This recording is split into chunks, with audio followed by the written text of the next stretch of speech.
Hello বন্ধুরা, দেখো আজকের মেনু কি রান্না করেছি, চলো দেখিয়ে দিই। দেখো, চিকেন রান্না হয়েছে, রুই মাছ হয়েছে, পটল দিয়ে আলু দিয়ে।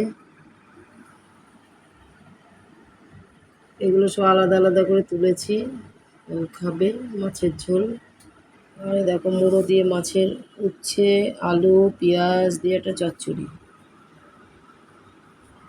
ভাত আছে, জল আছে, ভাজা মাছ আছে, শশা আছে। আজকের মেনু কেমন লাগলো জানিও।